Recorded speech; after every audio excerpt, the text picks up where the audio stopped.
Good evening, everybody.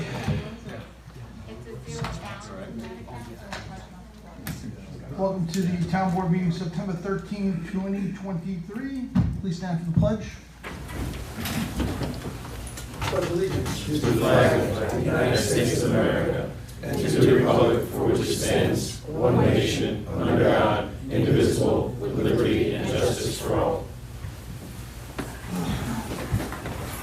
Can I get a motion to open up the meeting? So moved. Second. All in favor? Aye. All right.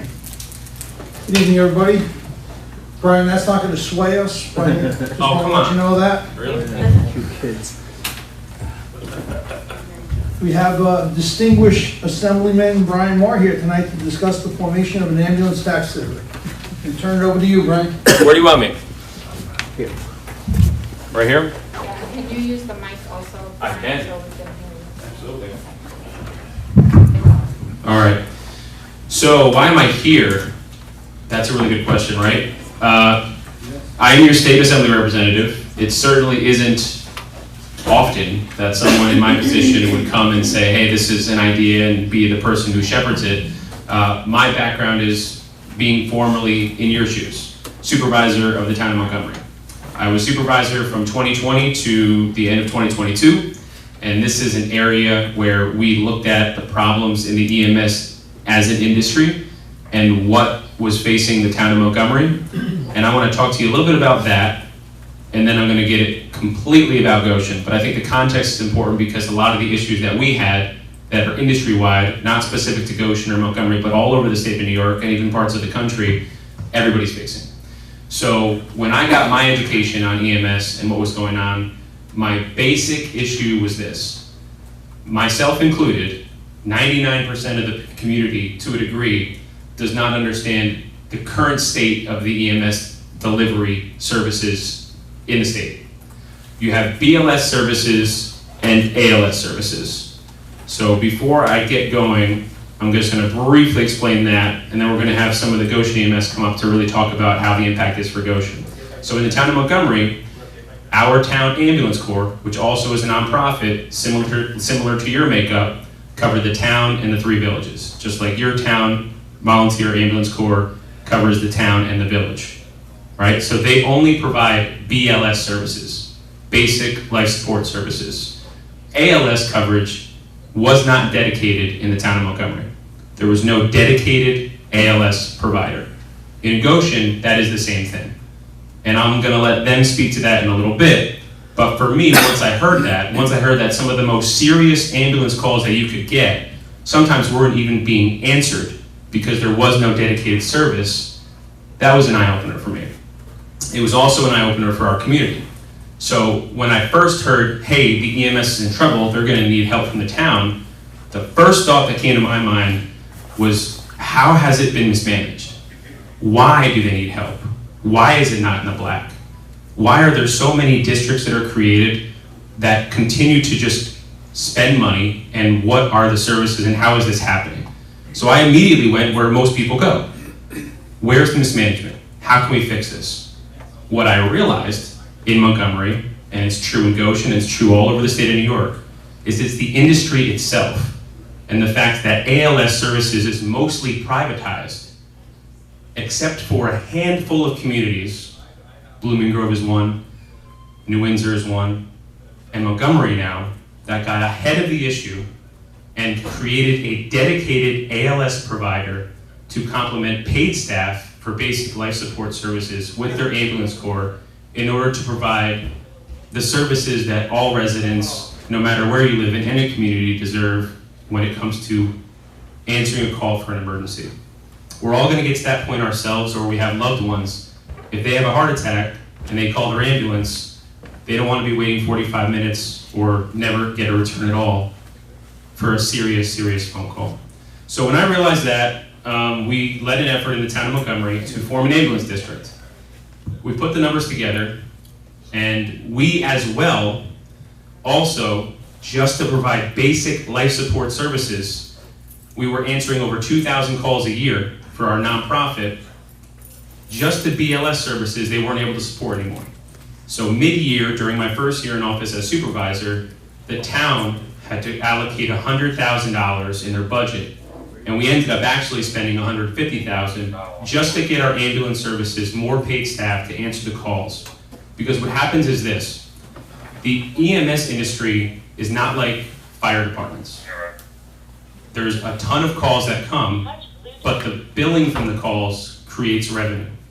But if you don't have the staff to cover the calls, and your percentage of calls answered is 60, 70%, you're losing out on the revenue.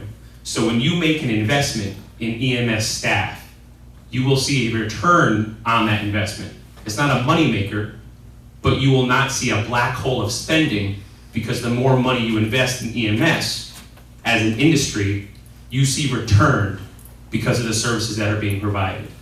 So that's the other big thing that I realized, because my reservation, my second reservation when I was supervisor was, well, are we going to be able to control this?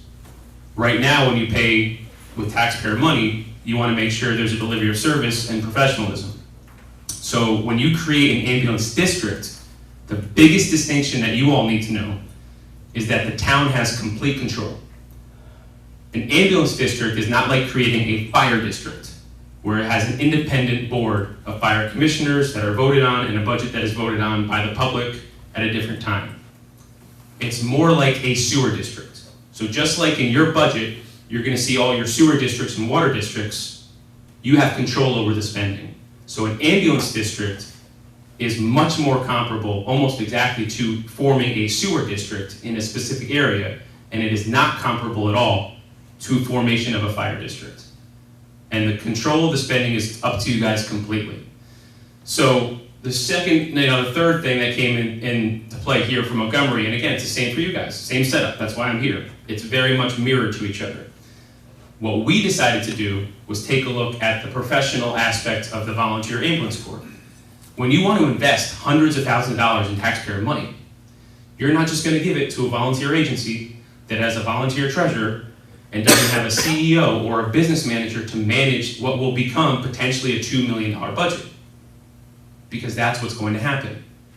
If you provide ALS services, you are now in the business of collecting revenue, of creating billing, and you need a professional environment to do that. So we said to our volunteer ambulance corps, if we give you X amount of dollars and form a tax district, we are going to put in our contract, and we are going to make sure that you guys hire a paid staff member to handle the finances, and you're going to have a captain or somebody to the equivalent that's going to serve as executive director. And the reason we did that is because we had people like Tom Waddell and the town of Newburgh Ambulance Corps that had already gone through this. So we had the benefit of calling Blooming Grove, New Windsor, Newburgh, and saying, how did you guys do it? How can we do it right? So when I got elected to the assembly, and I realized some very other communities, not just Goshen, there's 3 or 4 other communities that I represent that are in the same situation with very similar backgrounds, I said I wanted to help. So I am here to give you my perspective. I am here to give you information. I am here to also let you know I had probably a lot of the same concerns that you had, but we were able to work through them and identify this very, very important question that we had our community answer for us, and then we took action, right? Because we can do whatever we want, right, as elected officials, but we serve the community. We do what they want to do. So in collecting information, really the question became this: do you, as a community, want to invest in a dedicated ALS provider? Or do you want to rely on separate, either nonprofit for-profit ALS providers or municipal ALS providers? Like I believe Walk Hill covers, Empress covers right now, Mobile Life used to cover, but they're not dedicated, there's no contract. The communities that get coverage from private ALS providers that have dedicated service actually budget in their town, city, or village budgets for ALS providers for a for-profit entity. And since I priced it out, I can tell you, for one ALS provider for a private industry to cover the town of Montgomery and its villages, 24 hours, not even a second group, just one, it's over $1 million. So what we said was, we're going to create an ambulance district.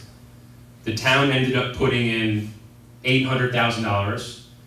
it looks like the Goshen won't need anything close to that. It's going to be closer to a 400,000 number for a tax district, but that comes later. When it comes to the district being formed, the first step is to put a map plan report together based on the budget. You're going to see a really amazing presentation, not by me, but by Tom Waddell. He's going to come up here in a little bit. We're going to click through some slides, and he is going to show you the level of professionalism that you all deserve to see if you're going to make an investment in anything. But this is something that I think everybody can agree is a life or death investment. And I think once the community is educated on just how bad and really horrifying EMS services is as an industry, I think you'll understand why I'm here, why it's important to me personally, as somebody who represents this community now and wants to be a leader in this community, that this is something that's worth the investment. And also, to erase the stigma that you're going to create something that's comparable to a fire district, because it's not. It's a completely different industry that creates revenue when you make investments into it. Before I get Tom up here, and before I have the Goshen EMS come up here and talk a little bit more about ALS and BLS, did you guys have any questions about anything I said? The only question I have is New York State Representative or Assemblyman. Is New York State going to participate in any of these taxing districts? New York State, you representing New York State. Yeah. I know this is your district. Yep. But are they funding any of this? Great question. Great question. I love it. Yeah. This is what's going to happen in New York State. In the next 2 to 3 years, maybe sooner, they are going to mandate, they're going to do what they should do, right? They're going to create a law that puts EMS on the same playing field as police and fire. They're going to designate it an essential service. So they will create a law that will mandate municipalities like yours to provide that service. So whether you do it now or do it later, it's going to be an unfunded mandate. And I know none of you will be shocked to hear that is likely what's going to happen. I will tell you I'm co-sponsoring a bill right now that would create funding through a similar CHIPS type program like the highway departments do for EMS. But in that legislation, it only is provided to municipalities who already fund and contract with a provider. So if you don't have a contract and you don't put funding in, you wouldn't be eligible for the funding. So to answer your question, you're going to see this mandated eventually by New York State. There's a big push for it. You know, they don't like to spend money, they like to do unfunded mandates. But if funding is allocated, I believe the number is $200 million for the whole state, which isn't a lot in the grand scheme of things, it will only be for municipalities that have acted. We do fund part of our ambulance service. Yep, yep. That's good. Okay, good. Thank you. No problem. Okay, I'm going to ask Kristen Eggleston, captain of the Goshen EMS, soon to be EMS. I just would like for her to introduce her team that's here, and then for her to go into the ALS, BLS discussion and its importance. Because as much as I am an advocate and I have educated myself, I am not an expert, I am not in the industry, so I wanted to hand that off to Kristen here. Thank you. Hi, my name is Kristen Eggleston. I'm the captain with Goshen EMS. I've been in EMT for 20 years. Here with me I have, this is Tom Ardell, who's our treasury. Hannah Reinley, she's our executive assistant. We have Ed Dykeshorn here, he's our treasurer. Bill Moore, who is a life member. Sarah Lyons, our vice president. And here to support us is Rich Willie, he's the chief paramedic from Montgomery EMS. So, a little bit about ALS and BLS. BLS is what Goshen has right now. That's who would respond to your house if something was wrong, you made a 911 call. BLS can essentially administer 5 different life-saving medications, as well as CPR, AED service. However, an ALS service can administer over 30 life-saving medications and procedures. Now, the big difference with that and the reasoning that we're going to need that is over 40% of our calls this year have been ALS calls. Of those ALS calls, 10% of them we were able to get ALS for when Mobile Life was in service in our area. The problem is since June, Mobile Life has now turned into Empress. During that time, I'm not sure I don't know their administration, but we've only gotten 3% of them to respond since June. Now, we do have great assistance from Walk Hill and also from Blooming Grove, but that's when they are not busy taking calls in their own area that they can, give us an ALS unit to help us out. So if they're responding to calls in their district, that's not an ALS unit that we are getting, and Empress doesn't seem to be turning out the units that we are needing here in Goshen. The repercussions of that is we're flying right to the hospital and trying to get there without those interventions that are so much needed. It's also, that's also a concern because when we have ALS on board, there's some medications they can give to, just fix the problem until we can get to the hospital, a slower response, safer for our crews and safer for everybody on the road. When we're in a code 3 response, there are definitely challenges with that. Yes, sir. How many paid employees do you have and how many volunteers do you have? So currently we have 20 paid employees. Volunteers, we have a volunteer board who are there monthly and who check over, oversee us all. I don't believe we have other than a few trainees, we only have about 5 riding trainee volunteers at the moment. But these 20 people, are they basics, they're not ALS? Everyone is basic. We are the only one that is ALS is our chief Jody Crum. He is ALS, however, he is not allowed to practice in Goshen as we do not have the ALS certificate. Yeah. Just to follow up on that question, it's an excellent question. You guys just recently hired staff. So to the point that we were making earlier, you guys were answering up, 67% of your calls? So prior to them purchasing more staff and making that investment, they were only answering 67% of your calls. What are you answering up now? Hannah could tell you. About 92. 92%. And because now they have more paid staff, they're answering 92% of their calls, they are creating more revenue for EMS. So what they did was they realized they're going to get a budget deficit. They realized they didn't have the ability to hire those employees and make themselves whole.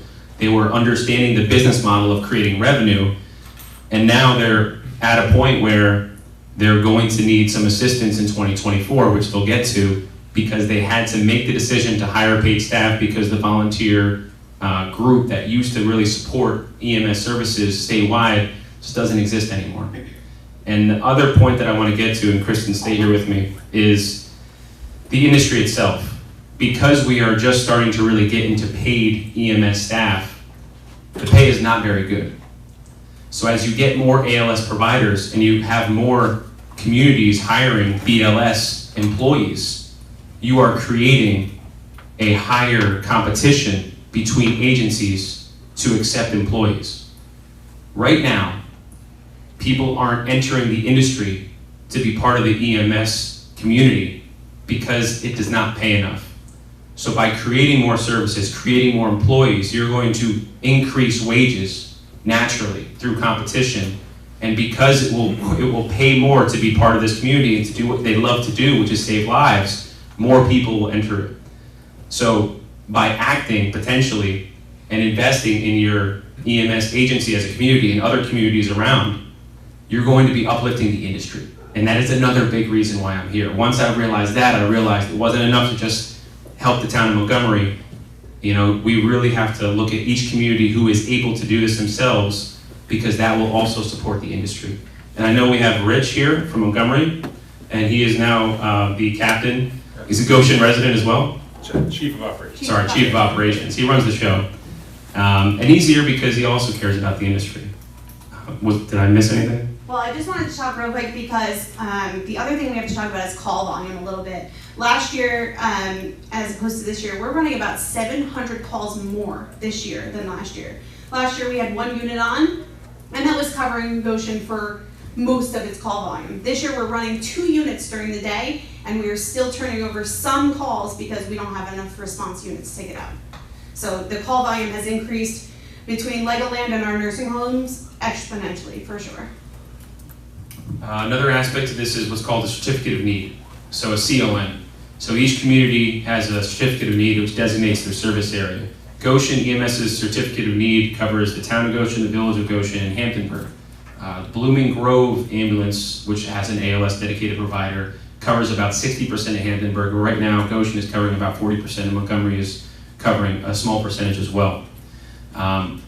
If and when Goshen was able to provide ALS, if you decided to invest in ALS coverage, and whether you did it through a tax district or through the town board, you would be able to offset a lot of that cost because of the private insurance billing that would take part in the coverage of Hamptonburg. If there's not any other questions, I kind of want to get into the next step and what the creation of a district would look like. Yeah. It's a good question. If you're doing 92% of the calls, then you should be billing the insurance companies for 92% of the calls. And I'm not, Yeah. I know they don't all pay and stuff, but is that what's happening? Is that where you're getting your revenue? Because if this is a profitable investment, I'm trying to figure out how it becomes profitable. I'm a businessman, so I really need to understand. You're going to get it verbally from us, and Kristen will answer what I mess up, and then Tom is going to also break it down in the numbers. You're going to have great numbers. But the quick answer is when you answer calls, whether it's BLS or ALS, and it's Medicare, Medicaid, which is a large part of the pot, you're getting a very small dollar amount for the service you're paying. So you're not actually collecting and being made whole for the service you're providing. It's a very small portion. And Kristen, do you have that number? I don't have the numbers. Maybe Hannah has more of the numbers than I do, but I do know that if we have an ALS service coming into us, right, as a BLS provider, we can charge a certain amount through Medicare and Medicaid. If we have an ALS service, however, we have to pay them for the portion of our bill. But that's only if we have a contract with that provider. If we have no agreement as to how much we're paying them, then the person is going to get double billed. It has to go back through Medicare. It's actually a very long and complicated process. So yes, we are getting it. However, some calls remain unbillable. A lot of calls, if someone refuses treatment, we still have to respond. We're still paying our staff, but we're unable to collect from certain things.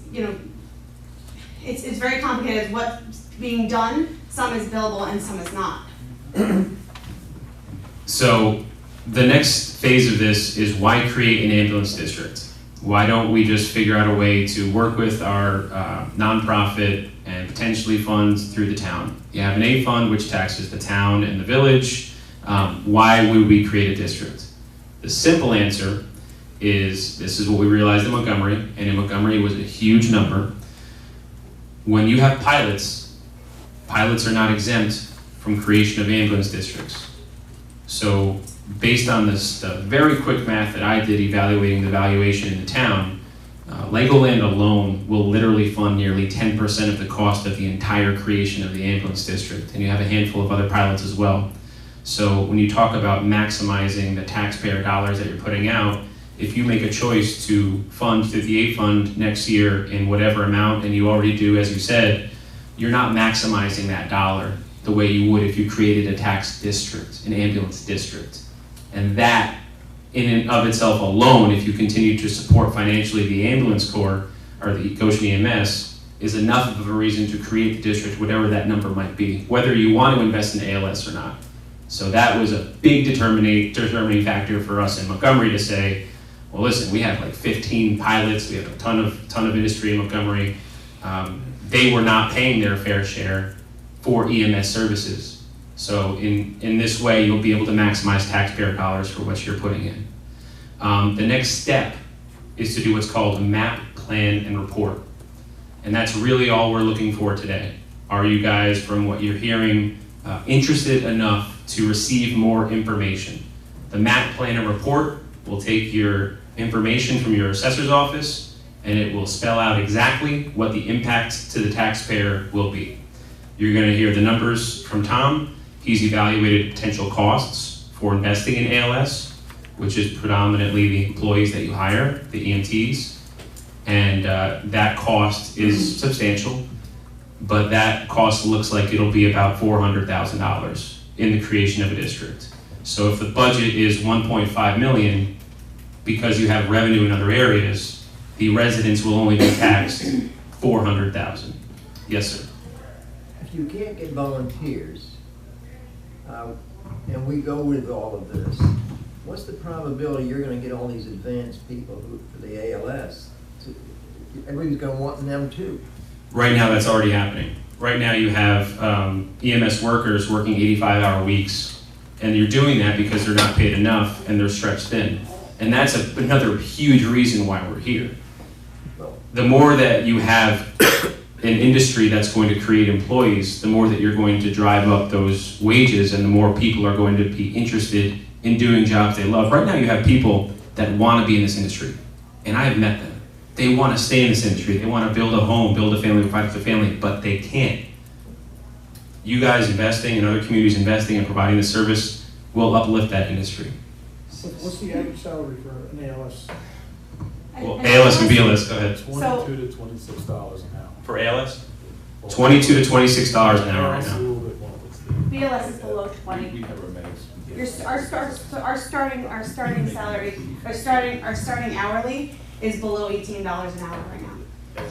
That's for your EMT. I think the biggest, I mean, we can do all this paperwork and do analysis, and all of a sudden, you're gonna go to hire these people, they're not gonna be there. Well, here's the thing, is it is very competitive, and most of us do work, like I said, I've been working for ALS and BLS agencies for the last 20 years. I have always had more than one EMS job. I also work for the town of Montgomery, and I work here. So everybody is still looking for, and the other big advantage that you have here in Goshen is that the call volume is not as huge as these corporate jobs. And they're not looking, if you're gonna make the same amount doing less calls and have, a beautiful place to be, than be on the road and in a corner somewhere, you're gonna wanna go where, So Doug, you asked the same question one of my board members asked, and the answer was this.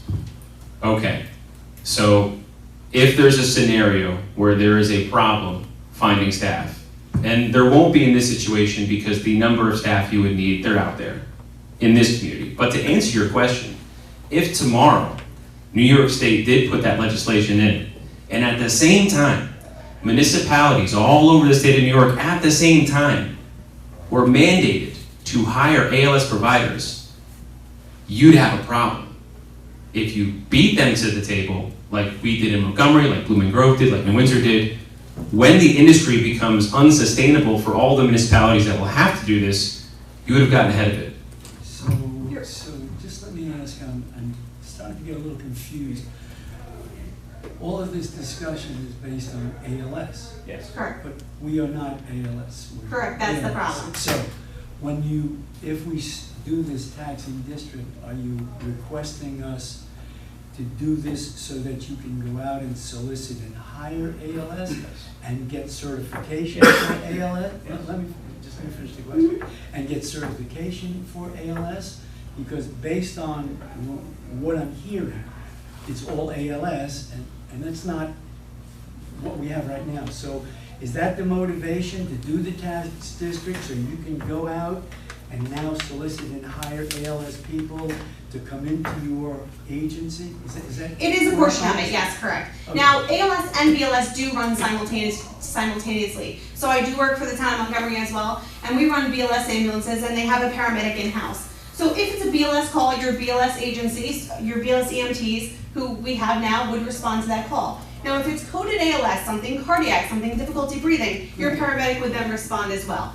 So yes, we are looking to employ ALS in the future, absolutely. However, it wouldn't be a large number. It wouldn't change the BLS units that are there now or the people that are there now. We would employ maybe, Rich can help me out, I believe they have 5, you have 5 paramedics?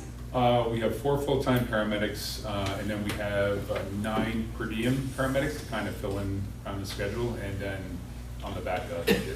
But he still does have his BLS crews there. So it is in addition to our BLS, ALS, yes, but we would still have our BLS crews in-house. No, I understand that. But to answer your question, it's not just ALS. As we discussed earlier, just BLS services, they had to hire more staff because they were only answering 67% of the calls. So this creating of the district is a choice. Right now, the town is already funding and potentially looking to fund more to just cover BLS. So to answer your question, creating a tax district, it also does not have to include ALS. It's my belief that Goshen residents deserve and need a dedicated ALS provider, just like every community should have. And if you look at what it would cost through the district and what it would cost if you paid for a private entity and had them park an ALS provider here, it's night and day. It's almost double. But in order to bring an ALS person on, do we have to have the taxing district? Or No. can you do that right now? Just the way our financial setup is right now, can you go out? They wouldn't be able to hire afford an it. ALS? I don't have any financials, but no, we wouldn't be able, now we are lucky in that our chief of Goshen is also a paramedic, so he is able to, be able to pick up and run that service. However, finances, I'll pass on to, I don't know anything. All right, hold on. We're going to get to the numbers stuff in a second. I'm going to close this out really because what's in I have one question on, Yeah. looking at this. So if the town of Goshen and village of Goshen creates this district, are Yeah. we still responsible to cover Hamptonburg if they're not? Right now, it's in your CON. Sure.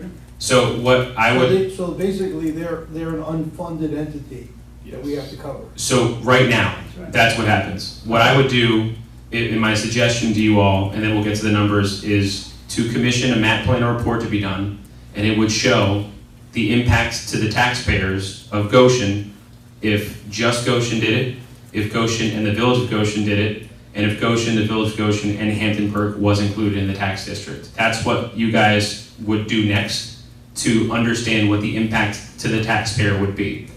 When you receive that information, then you would decide whether or not you want to open a public hearing to create a district, what that would look like, and there would be a much more in-depth presentation.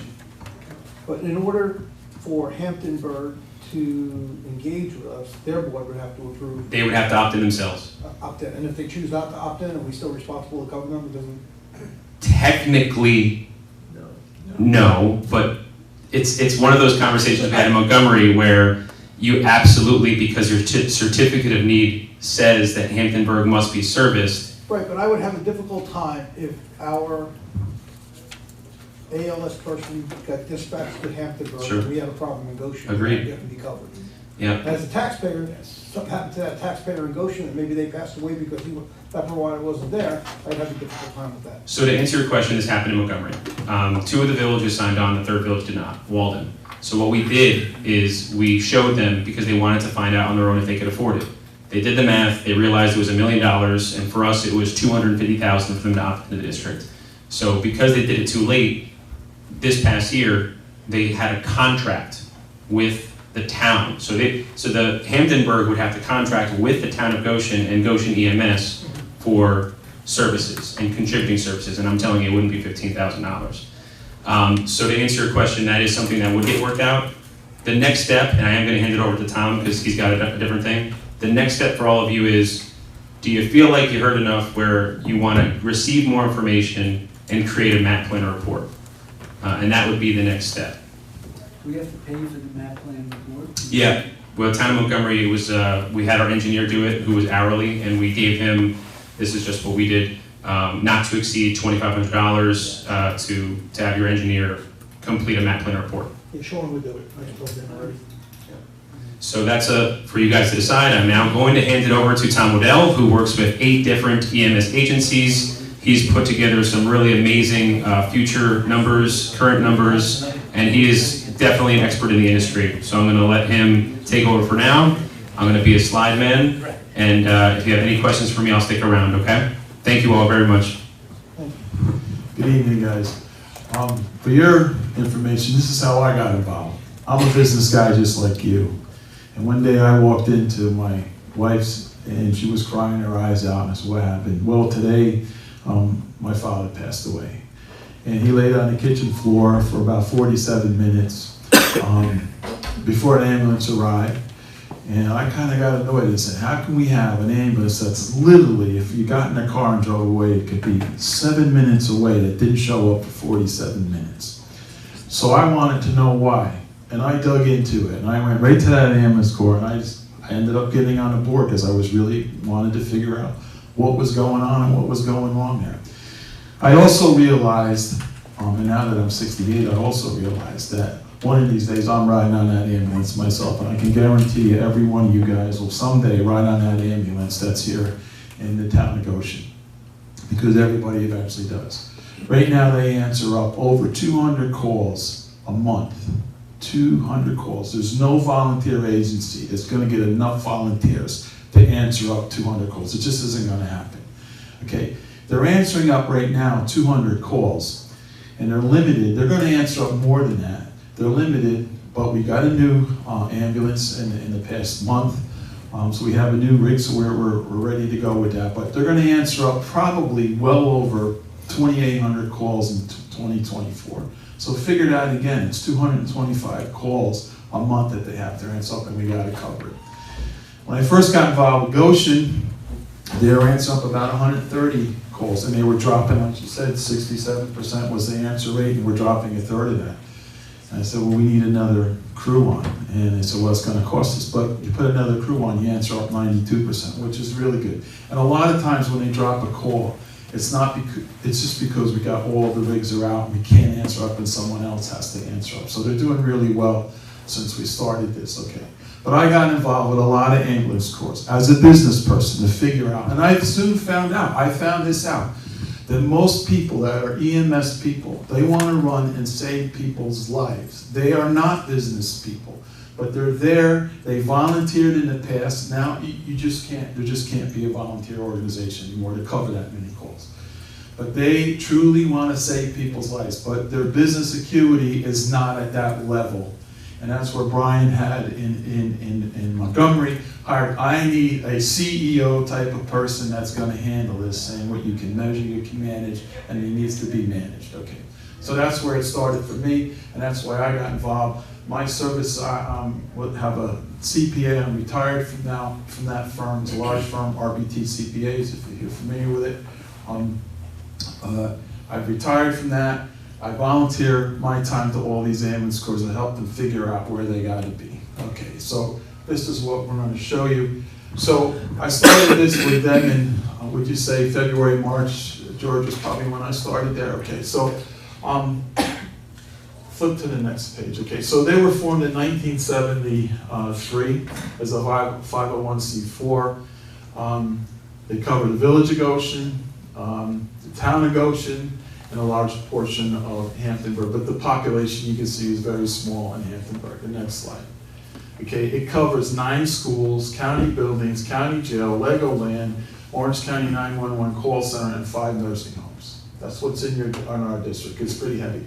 The 5 nursing homes are an issue with the town of Goshen Ambulance Corps because of the fact that it's Medicare and Medicaid when they pretty much answer up in a nursing home, which is like almost half the fee that they're entitled to get from a regular insurance company. Go to the next slide. Now, I got a question. Sure. The Medicare may only pay half of it, but what about the nursing home to pay half of it? It's just not the way it works. No, I understand. Okay. Today it isn't, but I'm saying if they want an advanced life-saving person there, this is what the charge is going to be. I'm just saying, you know, be a toughie. It's just not the way it works. And that's not the answer I'm looking for. Unfortunately, it's just not the way it works, okay? They call, and like any other they call 911, we gotta show up. That's what it is. Okay. What we've been working on, they're changing their name to Goshen Emergency Medical Services, which Goshen EMS is kind of in their logo. You'll see that, that's what they're changing their name to. They're changing from a 501c4 to a 501c3. And the primary reason is for that because there's a lot of grant opportunities that we possibly can get as a 501c3 that we're not entitled to as a 501c4. Okay, so we've done that. Goshen has purchased, during the past 2 years, they purchased their building, which is making it their permanent home. They are in the process of investing $600,000 to upgrade the outside and interior of the building, which is almost complete, which should be complete probably by end of year. So we're looking forward to having that done. Go to the next slide. Okay, they're updating their bylaws, and the reason they need to update their bylaws is going to shift from the 501c4 to the 501c3, and being a volunteer organization is how do you manage that with both paid crews and volunteer crews, and it has to be a mix to make that work. So there always will have to be volunteers there in order to sustain that, but that's pretty much where the board of directors is going to come in as the volunteers there, so for the most part. And they do train people and hopefully they become EMSs, so that as they're drivers and or they go for a ride to learn how to do stuff there, so they do that, okay. So all that should be done by the end of December this year. So we were working on a lot of stuff. Next slide. Okay, so one of the things that we have to acquire over the next year, and all our budgets are based on call volume. When you do an ambulance corps, if you have 100 a month, that's a one size organization. If you have 200 a month, it's another size organization. If you have 300, 400, it gets bigger and bigger, and your budget has to acquire. So we went to our budgets being based on call volume and projected call volume. And one of the things that we did, and for the next 5 years, we projected pretty much a 3% increase in call volume, which I believe that's a little short. I think it's going to be well over 8% in each year that you have, you're going to increase call volume. But in our budget, you'll see we did 3% there. So we prepared budgets here to show you for a 5-year look forward to see what we're going to be in 5 years based on what we estimate call volume is going to be and what our needs would be. So that would include our equipment, that would include our training needs, that would include our uniforms, lifts, everything that we need, building maintenance over the next 5 years. So we kind of took a 5-year look at it instead of just 1 year at a time, so you kind of can see what our budget needs are going to be. Does it include the revenue? It does, of course it includes the revenue, okay, it certainly does, okay, no, We're only talking good question. And we even built in increases that we hope that Medicare will make and what insurance companies will make in the future as well. On to the next slide. So again, this was one of the reports that's most important that you as the town would want to know is how many calls we answer, how many calls we transport, because we answer up calls. We may go to 200 calls because 911 says we got a call. We don't always transport because people decline treatment, okay, whatever, they fall and they want to get picked up, so they get picked up, we pick them up and they don't want to go to the hospital. So not everything's a transfer. An average ambulance corps does about 72% of their calls is what they transport. And we're right at that sweet spot. We're at 71, 72% every single one in the transport. Calls dropped. You would want to know how many calls we drop in district, how many we would drop. You'd want to know that. So that would be a report we have to give you every month, how many calls we would drop. You probably even want to know why we dropped them. Okay, and it may be all the rigs were out. Okay, it may be we just didn't have a crew on staff to answer up, and maybe we had a rig that was down. There's a lot of reasons why we may or may not answer a call, but you would want to know that. Calls from the nursing homes, what percentage of that is that we incur every month? Calls from Legoland, you would want to know the impact of what Legoland has on it. Our percentage of payroll to our revenue. See, business, right? We got it, right? This is what we want to think of. Sure. Legoland, do the patients pay for it with their insurance, or does Legoland pay for it? Pretty much it's that their insurance companies we pick up. Legoland? No, patients. The patients' insurance, if they have insurance. Patients go there and don't have insurance, guess what? We're still transporting. We don't have a choice. I just wonder how, because you put that as a well, item there. It's a new item for us, and now we answer calls there every single month. So it's just a newer thing that we haven't had in the past that we now have to deal with it in the so. And grant revenues. Every year we try to apply for some grants for new rigs, fly cars, radios, whatever we can. Actually, Brian's working on a grant for us with for our next fly car, $75,000, and we're hoping that really comes through soon. So the next thing we have here. All right, so let's get into the budgets here. So what I did, if you look at this, the first column is actual for 2022. Second is our 2023 budget, and you can see the top line, governmental grants. We get $77,000 between Hamptonburg, between the village, and between the town. That's the revenue, the contributions that we're getting.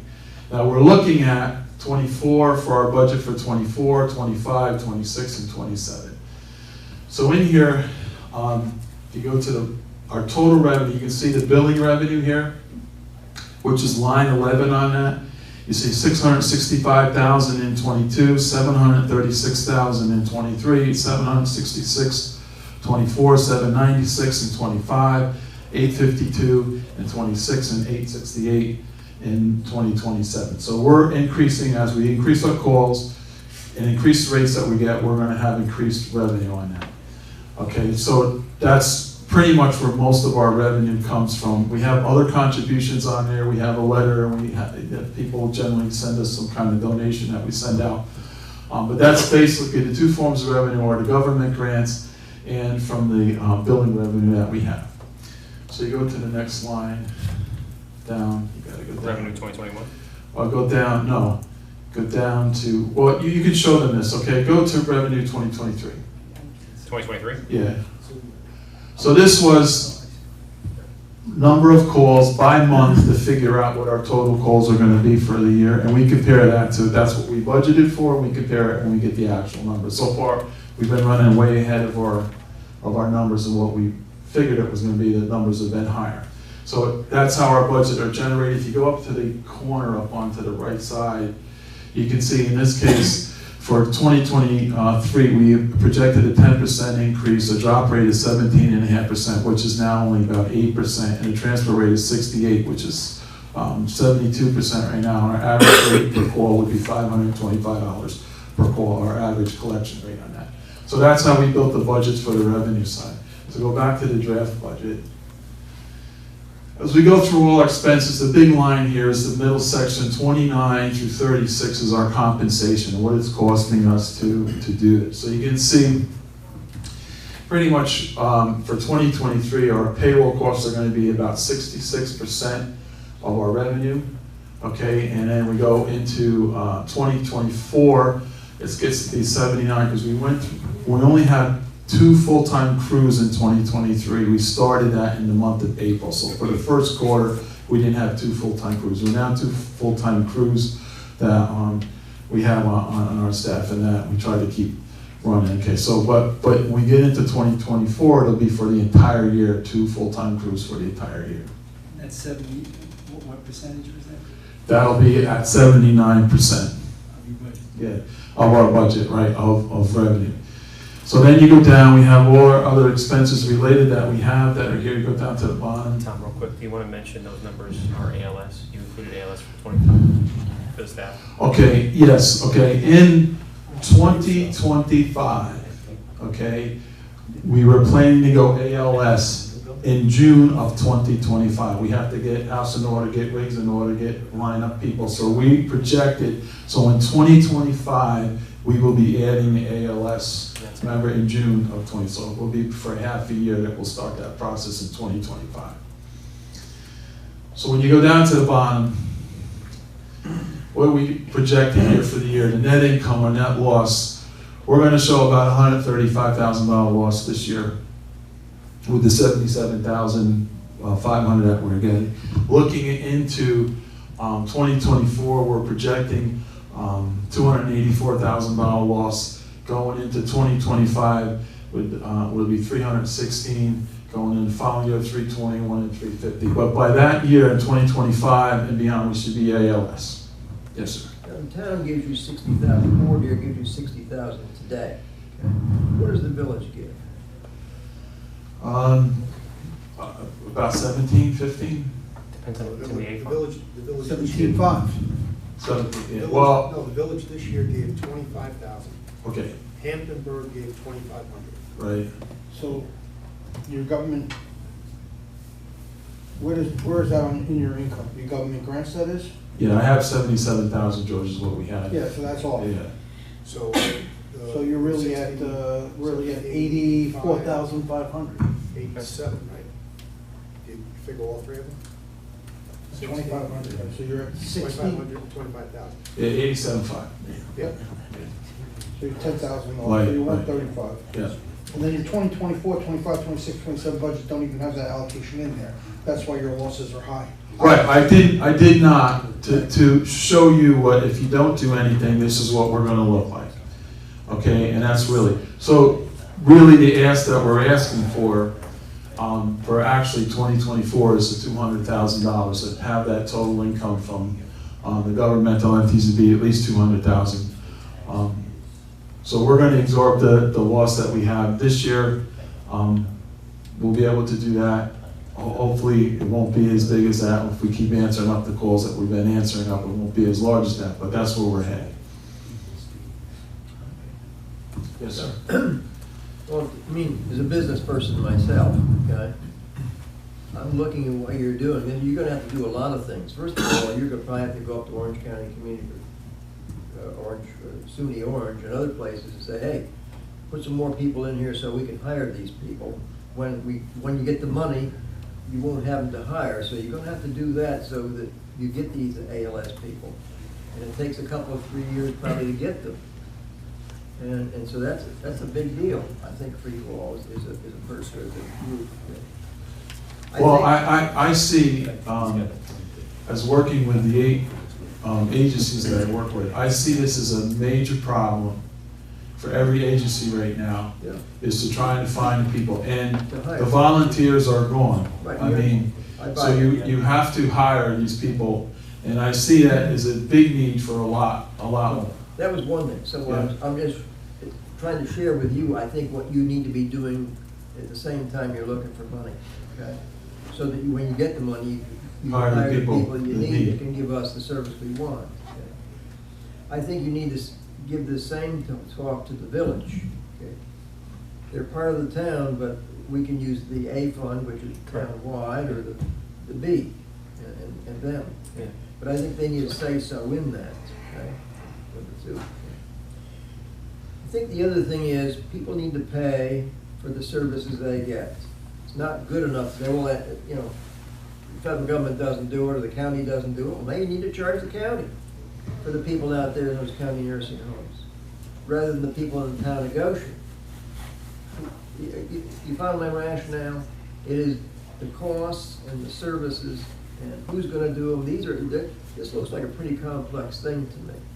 Not just, I mean, you've got your building, that's not done, you've got a new rig, I guess, the last month, that's good. Well, I gotta honestly tell you that the town of Goshen EMS has been more fiscally responsible. That's because George there. No, I wanna tell you, He's tight as a bar. I wanna tell you, the fact that they can buy a new rig and finish their building, they've been fiscally responsible. But at this point, it's a game changer, the whole thing that's happening in EMS. And again, we're answering 200 calls, they're answering 200 calls a month. It's not like it's 200 a year, it's 200 a month, and it's gonna be greater than that. I'm gonna tell you it's gonna be much greater than that. I'm concerned because I look at this from a long-term perspective, and it just seems to me that every year, year over year, with the increases in salary because of cost of living raises and stuff, your negative number is gonna go up unless you find a way to increase revenue. How do you anticipate increasing revenue? ALS is really, But, even as I, well, hold on. A- ALS increases revenue how? It doesn't increase your calls. right now, any ALS that we answer up on, we're paying a fee for that person to come for ALS. That'll be additional revenue to us when we do it now. 40, But still, you have to project, it's a tough business to project increased revenue. very tough. I don't know how many people are gonna, like, of course, and we went through COVID, which was a funky 2 years for us for sure. So my only issue with this is I see an increased tax burden on the taxpayers every year, and that may end up being what it is in order to get coverage, because unless you can increase revenue, your cost is always gonna go up. So, if I could, so I had the same conversation with Tom as we were presenting these numbers, and you have a way to look at this because you have ALS providers that are municipally run that already do this. So the way Tom put the numbers together are the numbers, but there's no way to truly quantify the revenue and the business model that will be created when you have the ALS provider, because there are other communities similar to Goshen that need the ALS coverage. So by mutual aid agreements, you're going to have less expense because the Goshen EMS right now, in their budget, offsets ALS costs. They won't do that. So that increases, that's less expenses, and it kind of works out like revenue, right? And then when you talk about answering private insurance, ALS, and having those transports to the hospital, that's the revenue they're missing out on that isn't quantifiable right now, aside from the fact that you have 3 municipal ALS agencies that are in the black. They're all in the black because they made the investment and they're creating the revenue through mutual aid contracts and through the services in their own community. This doesn't reflect that, to your point. You're right. So this is mutual aid, so just flying a little higher. The numbers are gonna be the numbers when you're a taxing district or just the way you're going now. The numbers are the numbers. Here's one of my concerns. I'll be very candid with you. When you talk about a taxing district, so far, we have a federal income tax, we have a state income tax, we have a county tax, we have a school tax, we have a town tax, we have a village tax, we have a library tax, we have a fire company tax. Yeah.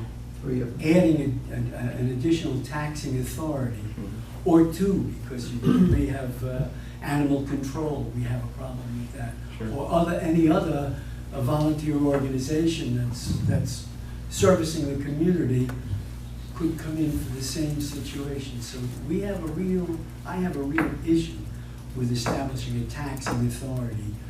I don't have an issue supporting the ambulance corps. We went through this the last time. We had a huge discussion on this.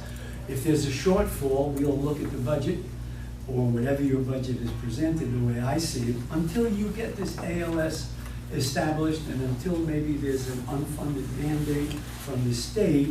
At this particular point, what we're doing is we are backfilling our responsibility. Maybe it's not enough. Maybe we have to relook at your budgets. But I don't think initially the answer is, well, let's just do a taxing district and then we'll tax. That one to me is a very sensitive area. I'm just telling you where I stand, so you understand what some of my issues might or might not be. So. Same concerns Montgomery had, same concerns every elected official had. When you see the MAP planner report, that's really where the rubber meets the road, and you'll be able to, and the community will be able to see, okay, here's the impact, this is what it is. And it really is the job of Goshen EMS, and I'm helping where I can, to show the business model and why it makes sense to get ahead of it. The unfunded mandate may not come, you're right, but it's coming. I believe it too. I mean, and Doug's points, we're gonna deal with it. Doug's points on the industry are spot on. Yeah. They're spot on. But that won't impact here. It's going to impact in a year, 2 years, 3 years when more industry is needed. If you guys acted and created ALS, it would not impact the hiring of this process for you all. But it's a huge problem in the future. We don't create the ALS, we create the taxing district. You create the ALS, but you can still do that with the subsidies that the town gives you. You don't have to have a taxing district in order to create an ALS. No, the value to the tax district is you're maximizing taxpayer dollars. So to answer your question, they would not be able to go ALS. If they don't receive that number, whatever that number is, ALS will not be a dedicated service. So whether you do it through a tax district or through the town A fund, that's your choice. I think the pilots not being exempt, for me, was the deal breaker in saying it just made sense fiscally to create the district. I understand. Okay, thank you. Okay, thank you. Yeah. Any other questions? Very nice presentation, thank you. Well, yeah, I think there's a lot of good information, but I think it needs a lot more digestion. Sure, yeah. And, Well, I mean, and do we have a problem allocating $2,500 No, to I Sean don't. in order to do the? Get information? Get the I'd like to see information. all Well, the information. that information, Brian, will that also give us how much money all of the pilots that we have quite a few pilots in here, would have to pay into this district? Before I leave, I'm going to hand you the Town of Montgomery's map plan report. I'm also going to hand you a copy of the contract so that you can see exactly what you guys should all be getting, so you can further digest that. It will show everything. It'll show the total valuation. And just to give you an idea, it's going to be very comparable because the total valuation in Goshen is just over $1 billion, and the total valuation in the Town of Montgomery, including all the villages, was $1.7 billion. But the Town of Montgomery's was 800,000, Goshen's would be 400, so it's actually going to be almost a little under half of what it costs each person. You're going to be able to show the taxpayers if your home is assessed at $200,000, this is the impact. Once you have that report, you'll be able to show that. You'll have all the numbers. Okay, great. All right, so I mean, if we're, anything else? No? All right, so then, if we all in agreement, I'd like to get a motion to authorize Sean Hoffman to prepare a map plan. So moved. George can't vote. Second. Bill? Aye. Aye. George has to abstain. Aye. Yeah. All right, very good. Thank you very much, everybody. Very good. Thank you, fellas, for coming in. Thank you, guys. Thank you. Yep. You know, You're gonna need that before you leave us? I'm gonna hand it to you right now, yeah? Okay, thank you. All right, moving on. Item number 2. SR 94 LL Solar Project, Lightstar Renewable, 20-1-21.12, application for site plan special permit for solar energy system on 60.7 acres, New York State Route 94, in the CO zone with AQ3 and floodplain and ponding area overlays. Initial presentation. Before we start, let me just preface that I know we're in the moratorium, but their original application came in 2021.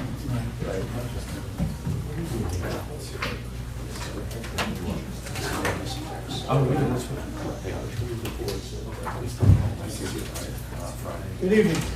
How you doing? Good. How are you guys doing? Thank you for having me. So I'm presenting the. Yes, of course. Yeah. And can you use a microphone? Yeah. Is Sorry. there? Can I use this one? That's how we record on many systems. Okay. Can use this until it dies. So I'm Olivia Feldman. I'm with Lightstar, and with me we've got Kyle, who's with our engineering firm, Labella. We also have Owen here with me from Lightstar. And here to present the 4383 State Route 94 Community Solar Project. That's the address of the site, so that's what we named it. So again, I've got a little introduction of the team here, which I've already gone over, so I'll skip that. First, I'll introduce Lightstar and community solar in general. So Lightstar as a company, we're unique in the fact that we develop, build, and own and operate community solar farms that produce up to 5 megawatts of energy. So a lot of solar developing firms do the development and the building itself, and then they'll sell the project off to someone else to own and operate, and they'll sell it at a profit. But Lightstar is unique in that we own and operate throughout the entire lifespan of the project. We also have the backing of an established funding partner committed to expanding access to solar energy, and that allows us to do so. So there are a few benefits for the local community in regards to community solar. It allows community subscribers to purchase energy at a discounted rate. It doesn't require installation of any solar equipment on your roof, or if you don't have much of a lawn space, you don't have to install it. It also provides tax revenue for towns, counties, and school districts through a pilot program. Benefits for landowners of community solar are that of the landowners itself, of where the solar will be built, is that it provides a steady stream of alternative income. If you want to make some money off of your property, it's an alternative to other more permanent forms of development. Since this is a 25 to 35 year lifespan typically. And there are multiple benefits for the planet of community solar. Of course, we know it provides a source of clean, renewable energy, and that results in less pollution, fewer greenhouse gas emissions, and it's environmentally friendly as well to, of course, the environment as a whole, and also the local environment we focus on a lot as well. We incorporate native plants and grasses and pollinator-friendly plant species during construction. So now I'll get into the project specifics. So the address of the site is posted there on the top of that slide. It's a 2.4 megawatt AC project. The parcel area is the entire yellow outline that you can see here, the larger one, and that's 60.7 acres. The lease area itself is about 27 acres, and it's the smaller red parcel that you can see there. The land that is there now is currently a mix of agricultural and wooded land. The construction of the site would require some tree clearing, about 5.85 acres, yeah. That in the picture here, all the vehicles and that whatnot, on the left hand side, is that Broadway? What is that? So that's State Route 94. It looks like a parking lot and a couple of buildings there. That's the Is that, Trucking. trucking, the trucking company Yeah. What trucking on Yeah, 94? on 94. company? Oh, yeah, I'm not that familiar. Is that Dana? No, this is down by, the golf range. Going in toward the bar. Right, Not, the Chester one, Florida one on 94. right. Yeah, I just took the truck company down. Yeah, Right, I can't remember the name off the top of my head, but yes, it's a lot of trailer. Yes, it's a little bit unsightly. So this site was considered suitable for a few different reasons. It's got a very close proximity to transmission lines, which makes our lives easier. There was interest of the landowner, of course, and also favorable environmental conditions on the site. There were some environmental things we had to contend with, which I'll get into, but, okay, so for specific design considerations, in terms of wetlands, we did a full wetland delineation and stream delineation, and we have a report from that. To determine where the wetlands are mapped, we are completely avoiding all impacts to wetlands and streams, and we are reducing the impacts to their adjacent areas as much as we can, but there do have to be some impacts to the buffers around them. Tree clearing, again, minimizing it to the extent that we can, but there are 5.8 acres of tree clearing. In terms of visibility, we're maintaining existing vegetative buffers along roadways that exist there, and I can show you later on in the presentation. We have looked at visibility from the road itself. Setbacks, so this is something we can get into more later on, but we are requesting a 20% reduction in setbacks from roadways from 100 feet down to 80 feet. It would just allow, greater production at the site because we're already pretty constrained due to the wetlands that are there. We're also requesting on a 20% relief building on slopes over 15%, so we're requesting to build on slopes up to 18%. There are just a few small steep areas that we have to contend with. As for municipal review, we're aware that there's a solar moratorium, but we were grandfathered in 2021 when the pre-application was submitted. The zoning district here, where we are, is the commercial/office mixed-use district. And permitting review for solar farms in these districts includes planning board review, which is underway, site plan approval, also underway, and special use permit, which we have submitted and we're here to introduce and discuss. So we had submitted the special use permit application on August 10th. Digitally, and we sent physical copies as well. Sean Hoffman had provided some comments on the site plan that we addressed in August as part of the planning board review. Do you have a question? Yeah. You say it was a dairy farm. What dairy? I'm trying still to get in my mind where this is. What dairy farm? So it's not a dairy farm technically. Like it is listed as a dairy farm in the tax code, which is something that we wanted to bring up. But it is not an active dairy farm at all. No, I understand, but in the past it was. I mean, is this the code farm? I'm trying to figure out my mind. Derlin Road, Yeah. 94 and Derlin Road. I think it's Wislowski used to own that. Yes, yeah. It's a Wislowski Dairy Farm. Go ahead. Thank you. Yep, okay. Just a question. Yeah, that's a good question. So that was my next point. So we can move on past that. I'll ask a question too. Sure. So in your basic letter, you're giving us what you gave us a synopsis before. Right. These are over 16 feet high? Yeah, they're 16 foot 3 inch, I believe. Is that the normal height for Well, that's at the full tilt. I know it sounds high. Wow. But that's because these panels are tracker panels, so they track the movement of the sun throughout the day. So when they're at full tilt, as high as they could possibly go, so in the extreme, the mornings and the evenings, the tip of the panel would be up to 16 foot. 16 feet, huh? 3 inches, yeah. Okay, Right. thank you. And then we included some small images of our design, but we also have printed some larger copies for you to review as well if you want to come up and take a look at any point. You can see that the proposed solar array is kind of split into two chunks here, the two darker sections where you can see the strings of panels that are proposed. And the reason why they're split is because there's a big wetland in the middle of the site, and it's a DEC wetland, so that's the setbacks that we're currently working with there. Thank you. On the next slide, it's a little hard to see, but the slightly darker hashed areas are showing where we need to remove trees to build the site.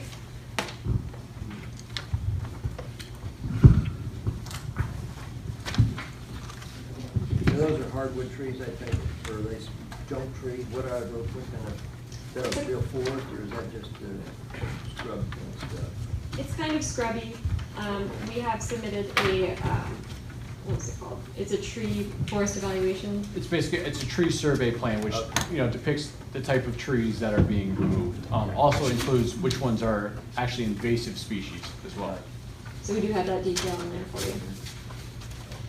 Then on the next slide, you can see, it again shows where the panels are proposed, and we have lines showing the slopes on this. So you can see the steeper slopes that we would need to grade up to 18% or on the eastern extent here.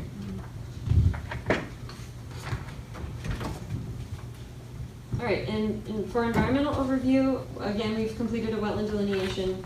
3 streams, 3 wetlands were identified. We submitted a joint permit application to DEC in June of this year for impacts to a portion of the adjacent area to the wetlands, and DEC is still reviewing. We've had a little bit of back and forth there, and we're discussing it. So that's underway. The wildlife habitat assessment has been completed. The DEC listed upland sandpiper for us to take a special look at, but we had a habitat assessment done and coordinated further with the DEC. They determined that no take of the upland sandpiper is likely here. The Fish and Wildlife Service listed a few bats, monarch butterfly, and small world begonia, and we have been coordinating with the Fish and Wildlife on that as well. The green is wetland? Yes. We've done phase 1A and phase 1B cultural resource studies. Those are complete, and the OPRHP has concurred with our recommendation that no additional archaeological investigation is warranted. No properties listed in or eligible for the registers of historic places will be impacted for this site. We've also done a visual analysis, which I've included a screenshot from here on the right, where you can see the yellow areas are areas that might have some visibility of the panels. But the project is strategically situated in a plot with existing vegetation that will help buffer those views from the road, especially State Route 94 to the north.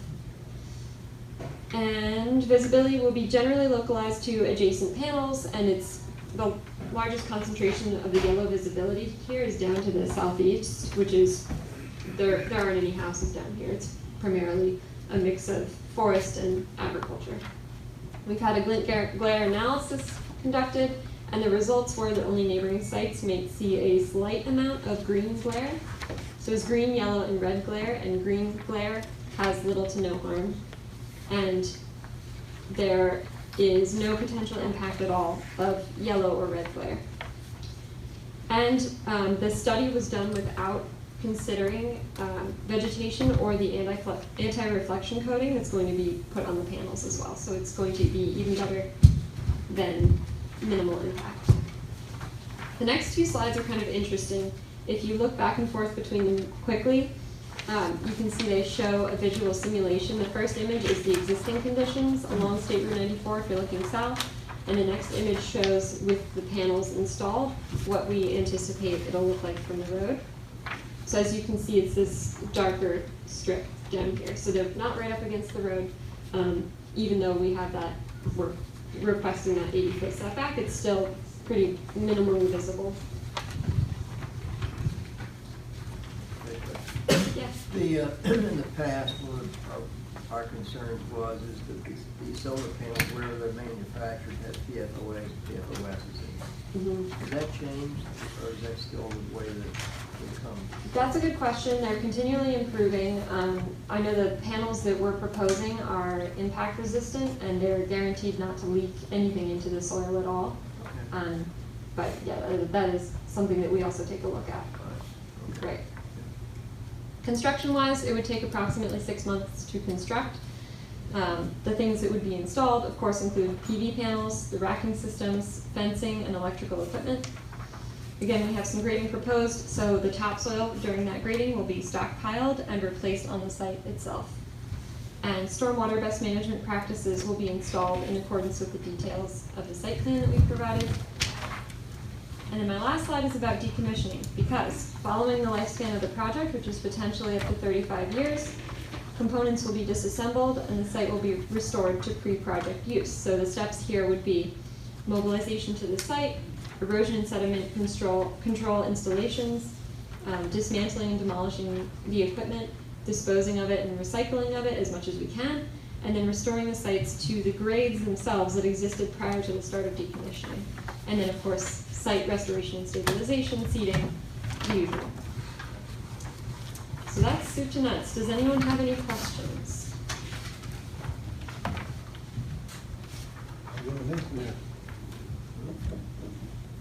Okay. Joe, Easy night. Yes. can the public do a question? Or you wanna wait? Has to wait for the Public hearing. Okay. Which, Happy to talk that's a good about segue into your next step. Whisper Yeah. right here.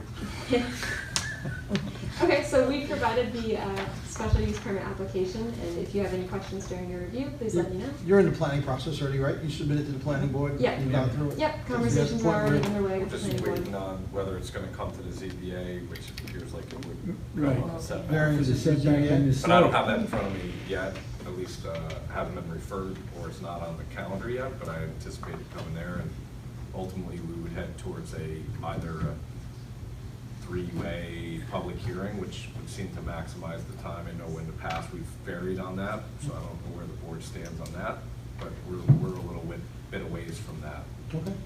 So. It's only gonna go to the ZBA for slope and. Yeah, for the setback, right? So Right. at this Right, time, minimum, just too. review the special permit, and then when it seems like the timeline's getting closer, then we'll bring it back up onto the agenda. You guys can, we'll get dates that work for everybody. So Go from there. what do we need to do tonight? Nothing. Just It was a information. presentation, you have a special permit, Good. review it at your time. Yeah. I'll keep the group abreast of what's the timeline from the ZBA and planning board end, and then we'll come back once we make that progress, I guess. Great. Okay, yeah. Thank you very much. And you have my email, so feel free to reach out with any questions. Okay. We're good. Thank you. George's got a question. I just was looking at Sean's Notes? next to us. Sorry, what's that? Where's your corporate headquarters at? Where you all? Boston is the corporate headquarters. I live near Albany though. I work Yeah, from home. George, just, I just note that that's from July, not that the information's incorrect. There are some things that have been updated, which I think you may have caught during the presentation. Some recommendations, I think, to revise plans, so I would anticipate an updated memorandum prior to anything coming before the group on a public hearing, which would include where the ZBA is at, revised plans and the like, right? So just quickly, no battery storage, right? Correct. And was there a change? Sean was recommending an 8-foot fence as compared to 7. Yes. Did you buy into that? Yes. Yeah. Yeah, what- If not, they would have to, yeah, I'm sorry, go ahead. I apologize, go ahead. I was gonna answer it. They were asking for an agricultural fence, 8 foot high, which was provided on the plans. Okay. Yeah. I Yeah, think it's a we- woven wire. Yeah, like there's already been revised, there's already been responses It to says this memo. in your memo, August 10th, it says an 8-foot-high agricultural fence will be surrounded the area for security purposes, so you've already incorporated Right. that. Correct. That's what I'm saying, it's a little Yeah. lag on this because it's a static That's I was reading the document. one from July. Yeah, Yeah. right, there you go. I have one Yeah. from August from them, so, yeah, Okay. Right. that's. the Again, thank you. Appreciate it. Right, thank Good. you. Thank you so much. Yeah. So, Okay. Next up on the agenda, we have we need to execute a change order for the window replacement. Sean advised us that enclosed police line change order number 1 in connection with the reference contract. This change order increases the time to complete these projects from 90 days, final completion date by September 11th, to 185 days, final completion date by December 2023. There are no modifications to the contract cost or scope. Increases due to recent unfavorable weather conditions and long lead times for the windows. So I have a motion. to authorize the super to execute a change order, I'll make that motion. Second. All in favor? Aye. Yeah, that's coming today. I mean, I just had some money put in as a long. Yeah, we won't wait. The Jasmine grants, what, are they 50,000 apiece? 50,000 each, yes. Okay, next up on the agenda, review and authorize the town supervisor to sign pilot agreements for recent change in how solar facilities are assessed per the New York State Department of Taxation and Finance. Pulaski Highway number 1, Solar 1 LLC, Goshen Solar 2 LLC, Goshen Solar 1 LLC, Broadley Road Solar One LLC, and Chester Solar One LLC. Hey, I got a question before we get into this, Joe. Sure, go ahead. When we had created these pilots in the past, John McCary, who was the director of the taxation office in the county, he would invite the town, the school board members, and county persons. And we would go over there, and we would do all this, and we would bang it out, and we would sign, we would get all the information to come bring back to the board in the Yep. pilot. So is this something that the state is doing differently that's required? County's doing different. Paul Wiley has given everybody on their own to negotiate their own agreements. The county wants their own agreement negotiated. Okay. It's a change in the change from McCary to. So we had one for all these. Correct. Yep. So, and so those are changing again? These are combined, right? This is everybody? We have Alex. Yep, Alex. Yeah, I just. Yep, please. Go for it. I just say your name. Alec Glad from the law firm Cutting and Fitter. I prepared the pilots on behalf of New Leaf. So all of the agreements that all three jurisdictions have, the county, the school, and you, are the same across the board. They're for the same amount, there's the same details, in the marina agreement itself, there's virtually no change, or there is no change. Great, no problem. But I think the question that Doug wanted to know is, the agreements that are prepared for us to sign tonight, are they for all entities, or this is just specifically for the town? Just specifically for the town, so each entity gets basically a carbon copy of the agreement. So has the village, have the school signed off on this yet? The only jurisdiction that has it signed off across the 5 sites is Goshen Central School, and we're still, they've been the slowest to What are the respond. biggest, they get the most money? Yeah, the school districts do. I knew that. Yeah, Chester Union Free and Florida Union Free were very So responsive. do you have resistance? Is there a discussion? What's going on with it? Just taking time.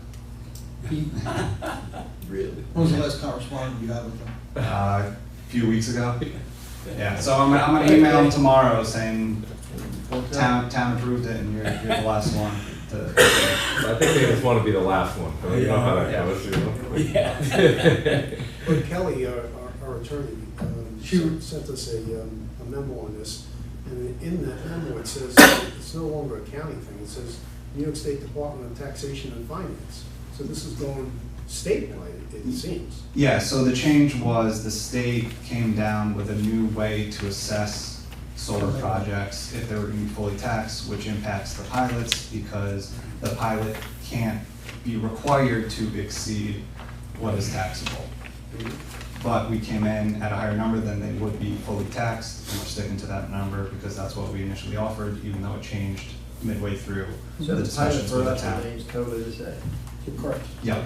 Well, I have no problem. Do you need a motion on that? And I had one other question. That was, this is for 15 years. The 16th year, it goes to Full tax. full tax. Yep. Okay. Any other questions?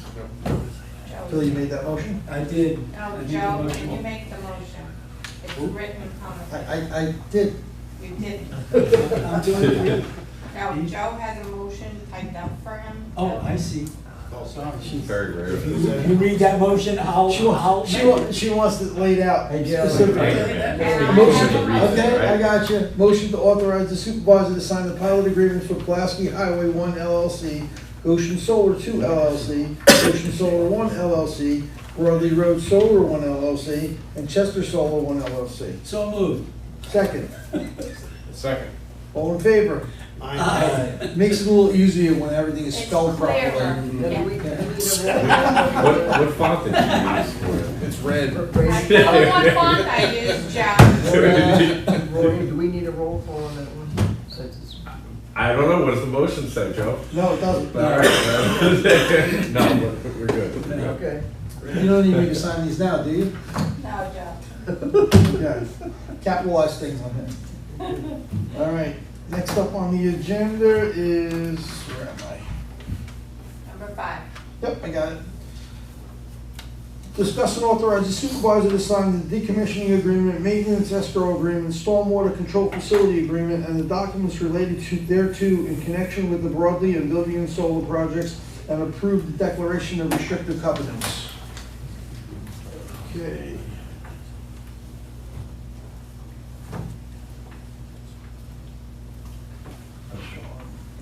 Yeah, so Sean, he did the. Yeah, I did it right up. Done all that. Yeah, no, Kelly, not Diego. Kelly did it, yep. With Sean, it's on the line. But he's the I one don't have that any did questions the on them. Does anybody have any questions on them? I don't. Doug, any questions on them? No. No. I just had, I had one question, and that was, this was back to April, and this was from Sean. And the last page, I understood the numbers and all, 402 for decommissioning and the 434 for Broadway. But then the last page, that's just Sean might be the only person, the last page in this one packet had a different figure. That's Sean's? Yeah, it April was 12th? salvage values. Yeah, I can explain that. So what we attached to the decommissioning agreements was the estimate approved by Sean and then the estimate prepared by New Leaf. New Leaf's estimate was less, but we still included it in the decommissioning agreement because it had a more detailed breakdown of the different steps that would be taken during decommissioning, but the correct amount is the superseding amount that you approved as recommended by Sean. So we're going with Sean's amount, but your description of it. In this particular one, I believe it was 314, Yeah. and Now it's, that was what, I guess, you guys did. And in reality, it came out to what, 402? yeah. And that's what's written That's the in number the that actual you're- agreement Right. as Got the it. correct amount, yeah. All right, any other questions, concerns? Well, the other thing is, for the public, and every 5 years this is looked at, is inflation and the cost goes up, so we'll put another crack at it, the likelihood. Okay. All right, motion to authorize the supervisor to sign the decommissioning agreement, maintenance escrow agreements, stormwater control facility agreement, and documents related thereto for Broadway and Vivian Solar. So moved. Second, all in favor? Aye. All right. Thank you. There's another. I got one more. Motion to approve the declaration of restricted covenants. So have a motion? So moved. Second, Second. all in favor? Aye. Thank you, gentlemen. Thank you. You got another one? Discuss and authorize the supervisor to sign the access license agreement between the town of Goshen and the dormitory authority of the state of New York and the hold harmless agreement and access construction and maintenance easement. This is the easement relative to River Road.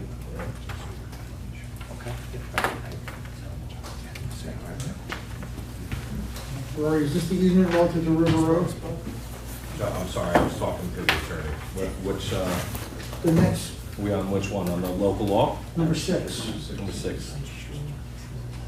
I think this is the This was, DASNY for River yeah. Road. Yes, drafted, not drafted by me, reviewed by me. I have nothing to add, edit, delete, so it is. So, Yeah. right, it's for the pipeline that they're putting Yeah. in for Mid-Hudson. Mid-Hudson Yeah, Psychiatric. correct. Right. Any questions? So we're granting them easements. We're granting Yeah. them an easement, we're granting them an easement on a piece of property they gave to us. Correct, it's very strange, but it's a procedural. Right, There's actually two things, right? Two different things we're supposed to be doing? One is this indemnification of Correct. harmless. correct. Yeah, there are two separate Yep, documents. they're two They're separate always sent documents, one motion. together, but they're Oh, two they're separate in one documents. motion? One motion, yep. Okay. Motion to authorize the supervisor to sign the access license agreement between the town of Goshen and the dormitory authority of the state of New York and the hold harmless agreement and access construction and maintenance easement. So moved. Second, Second. all in favor? Aye. All right, moving on. Discuss and review introductory law number 5, entitled The Local Law Amending Chapter 49, Construction Codes Uniform of the Code of Town of Goshen to omit typographical errors and amend provisions to ensure consistency and clarity. This is something that Frank has gone through, correct? And Yeah. made the and Kelly- changes? Yeah, Kelly prepared. And Kelly prepared the document. So it's just a clarity of the law, omissions and corrections. So, any other questions? So moved. Second. So we Oh, have we to need to set a public hearing. Yep, set up your public hearing. We're please. doing, Oh, that's right, Yeah. it's a local law. Yeah. All right. Thank you, sir. So, So We what's also have to the, refer 239 to the county, we correct? don't have to. No, not on five, not on law five. All right. So motion to schedule a public hearing for introductory law number 5 of 2023 entitled A Local Law Amending Chapter 49 of the Code of the Town of Goshen to omit typographical errors and amend provisions to ensure consistency and clarity. so On moved. September 24th, I was just gonna, yeah. At So seven 28, PM. 28. 28th, September 28th. At 7 PM. At 7 p.m. Or Yep. as soon thereafter. September 28th? Okay. That motion? I move it. Second, I'll second it. all in favor? Aye. Okay. Glasses. Blind here. Why? The big font? I know, it's misspelled. Discuss and review introductory law number 7 of 2023 entitled Town of Goshen Hotel Room Occupancy Tax Law. So we were granted approval by the state of New York to assess a 5% charge to all hotels, short-term rentals, Airbnbs, which are not legal, but Airbnbs in the town of Goshen. So we're just having a public hearing for it. Setting the public hearing for it. Yes. Did we resolve anything with Legoland? Yes, we did. They conceded and are giving us the 5%. Let's set up a public hearing. So can I have a motion to set the public hearing on introductory law number 7, 2023 entitled the Town of Goshen Hotel Room Occupancy Tax Law on September 28th. At 7 p.m. 7 or p.m. soon. Or soon thereafter. Oh. So moved. Second, Thanks, Bill. Second. all in favor? Aye. You don't need a roll call. All right. Review and authorize the supervisor to sign the surrender of lease and termination of service agreement between the Town of Goshen and the Goshen Humane Society. That was produced, that was part of a negotiation with their attorney, correct? Correct, yeah. I mean, it's in effect already, obviously. Correct. Just formality as they have to close the nonprofit, so it has to go to the AG. It's more for them than it is for us. So it was just a request to formally do it. Okay. Any questions? So what it is they terminate the lease. that Yeah, they to close the have. nonprofit, Yeah. they have They have to, to terminate a lease. they have to terminate the lease Close and all surrender everything. the whole, yeah, and just show that they want. Yep. And that building, was that built by them or was that? No, that's a Goshen property. No, I know the land was. but- I thought, my recollection from the history is that it existed Yes. prior to the formation of the Humane Society, then was Deeded. deeded to, or rented to them. Rented to them, correct. Leased, whatever. I didn't know. Yeah, I was pretty confident that's how it went down. One reason why I thought someone said to me one time Bosse's had built it for them. But There was actually I some don't know. confusion whether they owned it initially. They actually weren't even sure themselves. Okay. Yeah, they were looking to. Clear that up quick though. So this closes this out, so. It's a formality, it's already done from the town of Goshen's perspective, we're already into the next phase. Yeah, I understand Yeah. that, but don't they also have to liquidate their assets? That's part of what, That's part of. that, this is part of that process for them to close out the 401. And so would we have a number where the assets went? Nope. We don't have really a right to know it necessarily. I'm sure that it's public record, being that it's a nonprofit. I think there's some idea of where some of it was going, but that's not for me to pontificate about. All right. Anything else? Motion to authorize the Big one. supervisor to sign the surrender of lease termination service agreement between the Town of Goshen and Goshen Humane Society. So moved. Second? Second. All in favor? Okay, let's review and approve the town board minutes from August 10th, 2023. I went through them, I didn't have any issues. I'll make the motion to accept them. I'll second. All in favor? Aye. Don't do this. For Excuse me, guys. informational purposes, Excuse me. Town only attorney is. Officer Jim Boyd has resigned from his part-time position. He originally resigned from his full-time position. Now he's resigned completely as a police officer. We had his retirement go-away party, Well, the PT gave them a kind a of. breakfast, yes, a send-off.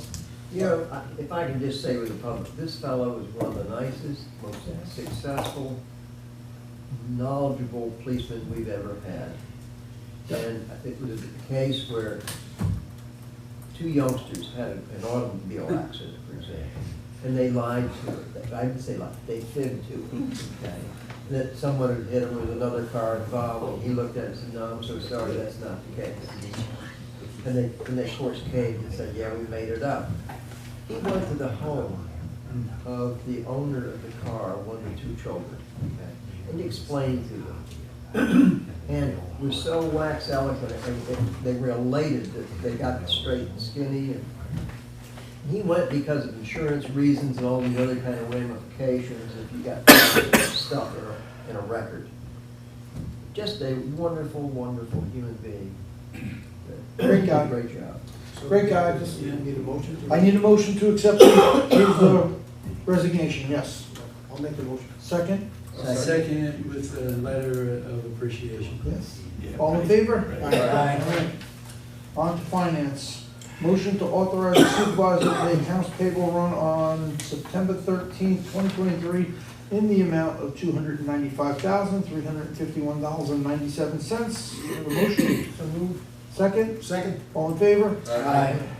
Motion to approve manual AP run of July 31st, 2023 in the amount of $38,491.62. So moved. Second? Second. All in favor? Aye.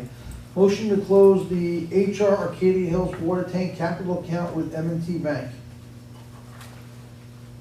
I got a question. You know, Christine, we're closing the account. We still have the band to pay? Band, yeah. Okay, I thought we took the money from No. somewhere else and, we didn't have to pay Sorry. it. Oh, I was elated. I thought, wow, you're a genius. He thought you were a miracle worker an hour and a half ago, right? Printing money. Okay. All right, could I have that motion, please? So moving. Second? Second. All in favor? Aye. Review and approve the request to amend the bond resolution for Salesian demolition.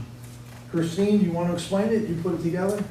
Sure. The balance left for the Salesian ban is $1,331,000. The initial bond resolution was for 5 years, so we would need to budget the $1,331,000 divided by 4, or $332,750.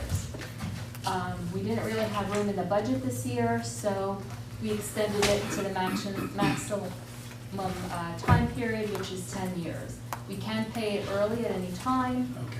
but this way, you know, it gives us some breathing room and Sure. we won't get into trouble. But there's not a problem with early termination of this. Right, no, If we not budget, at all. if they have some money, we want to budget it to Yeah. terminate it, we're okay. Yeah. Okay, we're good. All right, may I have that motion? So moved. Second? Second. All in favor? I need a roll call on that. Need a roll call on that. Phil? Aye. George? Aye. Aye. Rick? Aye. Aye. Doug? Aye. Thank you. Motion to approve the budget transfer August 24th, 2023. Where is it? Budget transfer. I'm requesting to approve to make year-to-date budget transfers to all funds to cover expenditure accounts that have exceeded their budgeted amounts. These transfers will be funded by expense accounts with excess budget amounts available to transfer and be by fund balances, SF Scotchtown Water, see attached. Right. Any questions? I do have a question of Christine. I don't know if it's on this part or I saw it somewhere in here.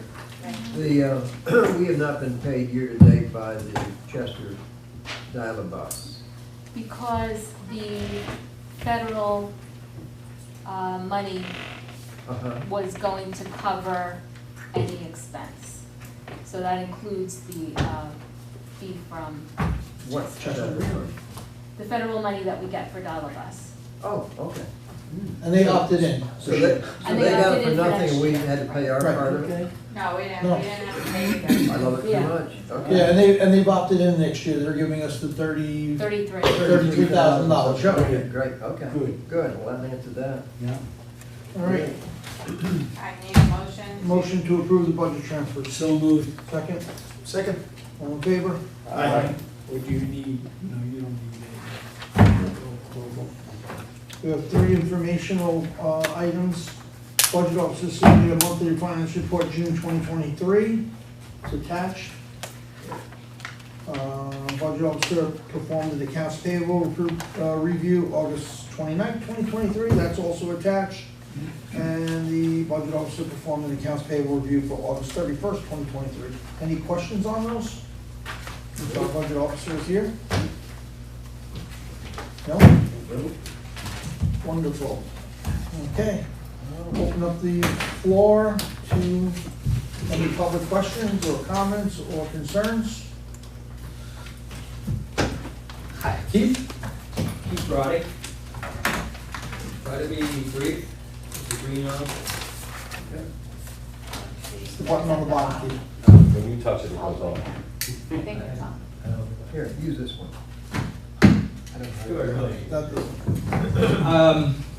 I'll try to be brief. My neighbor sent me a text the other day. She has 4 small children, and she had sent a video of the D&H Canal, Cutterbackville Park that the county just renovated. And you know, she was upset because we don't have anything like that. What we do have are parks that are falling apart, and she said, and it concerned me, of course, she said that every time she goes to a park, and it's probably the Erie Street Park, her kids get hurt because everything's falling apart. And that resonated with me because a year ago, I had, I'm in a new chapter of life with grandchildren. I took my grandson, Henry, to Erie Street Park and found that one of the panels on the top of the slide was missing, and it's, I don't know, about 5 foot fall. And it had been probably missing for years, I don't know, and the Weeble Wobbles were, both of them were like tilted, and one was coming out of the ground, and if the kid got on and tried to weeble or wobble, they'd get hurt. Anyway, I went to Joint Rec and let them know about this, and it was news to them, which I found, it shouldn't be news to them. They should be inspecting these parks of ours. Somebody should be. But they took care of the panel, and they took out the Weeble Wobbles. And there's not much to do, I say it in light, but there's not much to do at these parks, whether the Erie Street or Green Street. And Craigville Park is, for the most part, closed during the summer because of Joint Rec having camp, and nobody else can go there during those hours. So, I go with my grandson to Warwick, Stanley Deming sometimes, I go to Sally's Dream, and I go to other towns and villages to their parks because they're in better shape. And, we're not spending the money, or actually I should say, Joint Rec is not getting the money to take care of our parks. And I think it's an important, yes, I'm a grandfather of a 2-year-old. I think it's an important time for children, for that age range, whether it's 1 to 6 or 7. And so I know they provided a report to this board and to the village board. I'll speak to the village board as well. And they identified equipment for Green Street and for Erie Street. And you could see that our parks aren't taking, or our playgrounds aren't taken good care of because the Leo's Club, the Lions, Children's Club, actually renovate, and while they spend time cleaning up and painting and taking care of the Green Street Park, and they have to have outside agencies or volunteers doing these things in our parks. That's not how it should be run. But the main thing is the equipment is very old, and apparently some kids are getting hurt. My neighbor's kids are getting hurt. I don't know. I'll talk to her, and I'm going to have her talk to Trish, and let her know what we're talking about, which parts of the park. But so anyway, Joint Rec has provided a budget, equipment, they researched, they feel is a good fit for these 2 parks, and I'm just hopeful. They've been underfunded for years, and this is something that it's important not only to me, but we're talking young kids that really don't have much to do, and they should be getting outside instead of watching TV and whatever else digital things they do. So I'm just hoping that, you know, you could just think about providing either the priority in the funds where they should go, or providing additional funds, such as from, I would think, Legoland. No, don't you get all this money from Legoland to do something about our parks for this group of people? Well, I think one of the things that maybe we need to do is talk to them. Every December, they give us a letter of what they want. They did. Capital money. They did, the 2023 report they provided. Right. And then what we do is we give money to support that. Well, you don't give money for everything that they have in there, there's quite a few things. Well, There's a lot of money.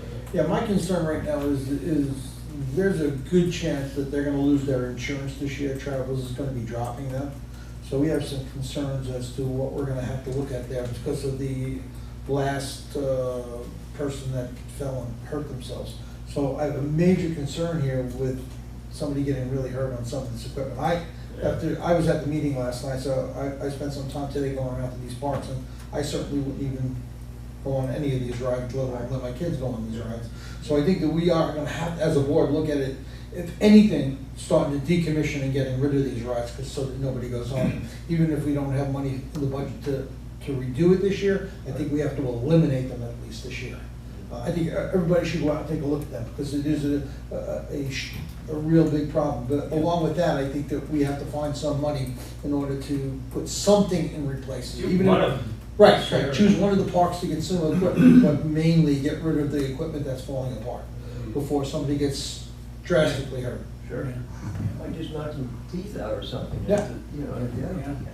Okay. Thank you, Keith, for bringing it to our attention. I think it's something that we'll look at for sure. Thanks for the update. Yeah. Okey dokey. Sure. Bill Short, just a quick question. Do we know anything more about the change of ownership at Glen Arden? Has that been finalized yet? I have the pilot, I haven't signed off on it yet. I'm protesting in silence. Because I think it's a bad deal. Oh. I think it's a bad deal. I think we're gonna get 1 year's worth of money and get held up again. So, I'm gonna be forced to sign off on it. I'm probably gonna sign off on it on Monday or Tuesday. I told Robert Meta, but it's mainly been me holding off. So I just think it's a bad deal. 1 year of the back. That's all we're getting is 1 year. 1 year guaranteed. Then they're supposed to start paying over the next 4 years. Nothing that stops them from not paying that plus paying the current pilot years. Wait a minute, I'm sorry, over the next 4 years, the pilot was gonna be up, I thought, this year. They got a 5-year payment plan on the back money that's owed. Oh, okay. Nothing Starting. guarantees it. I thought wasn't it over 30 months? I thought. The pilot that I have on my desk is over 5 years. Over the next 5 years, it's broken down to 5 consecutive payments. Nothing that, what I was looking for, go ahead. No, I should stay out of it, because Rametta has Okay. been. What I was looking I don't for, know if it should be discussed. Yeah, Because it's litigation, It's- ongoing litigation. I don't know if we should discuss it. I didn't know it was litigation. It's not, it's quasi litigation. It's a negotiation that if it falls apart and they owe us money, one could presume that the way to retrieve that would be through litigation. I'm a little hesitant Okay, to well, to answer opine your beyond question, that. to answer your question, I was the one that was holding off on it. You can answer that. I was the one holding off on it. I think it was a good deal for the town, for the village, for the library district, for the school district. But I'm being overridden by 3 other districts. So the county thinks it's a good deal, the village thinks it's a good deal, the school wants anything they can get, so I'm gonna sign off on it on Monday. And give it over to Robin Meta. Which Monday is the question? No, this coming Monday. This coming Monday, I'll sign off on it. Only because I won't be here tomorrow and Friday. Otherwise, I would sign off on it. But it'll get done. Okay. Did something happen with the land for the Salesian? Because when that was passed, that was almost like a hanger. You were gonna pay it 3-4 years, no problem, we're gonna be done. Sure, we have a huge shortfall in our budget because of the mortgage tax. Doug identified this as a potential problem last year, and he was right. I think we were $500,000 off from what we, $400,000 off from what we projected. Therefore, we have a shortfall. I don't want to see, I mean, I can easily rate the taxes, I don't want to do that. So what we're doing is taking it extended over a long period of time. hopefully the mortgage tax comes back into play. House sales are down, I guess. Well, mortgages are down, Mortgage that's tax. 7.5% House sales. interest and house sales and mortgages. Which brings the mortgage. What's that? Never mind. It was a House stupid sales are comment. what? It was a stupid comment that I was gonna, that I would like to not Can you say reflect again. on it, Chris? We're used to them. Mortgage tax? Thanks. Why mortgage tax is Erase down so that. much? I imagine because of the interest rates. were Interest high. rates are high, so anybody that's purchasing a house now, home sales are up in the town of Goshen, believe it or not. They are up in the, but they're coming in with cash. They're selling their brownstone in Manhattan for $3 million and buying a $600,000 home up here with cash. There's no mortgages. The mortgage rate has increased to the point where there are still mortgages out there, but not to the level that we were getting in the past, where we would forecast the $800,000-900,000 a year in mortgages. That is what I said, by the way. Yeah. You can go back and listen later. Not as That's clearly not as the what you supervisor. said. It is exactly what I That is said, not more even concise close to and what you pithy. said. But- Pithy, Google it. But the good thing for the town, and we have information because the county has already assessed the bed tax at 5%. We anticipate at this point right now about 1.1 million in bed tax coming into the town, which is gonna help with the shortfalls. But our goal is to maintain the tax level that we've been at, not increase the taxes. These guys have done a great job over the last 12 years. I want to continue down that path. So. And that's on B&Bs too, and, you know. And that starts what, next month? It starts immediately, right, Christine? No, we have to. We haven't even, we gotta go to public hearing. Resolution. Then it's gotta go up to the state. Yeah. Next month. Next Monday. Yeah, not Monday. Hold on. I would assume that George was thinking, does it start January 1st? And I'm saying it's immediate. We originally thought that was gonna start. You're both right. You were not wrong. You may not have been right. You were not Need a wrong. motion to close this public hearing. No, I'm just leaving. I'm going on vacation. Wait. I have a motion to close the I public. need a second. All in favor? Aye. I'm No not second. saying. Meeting is closed.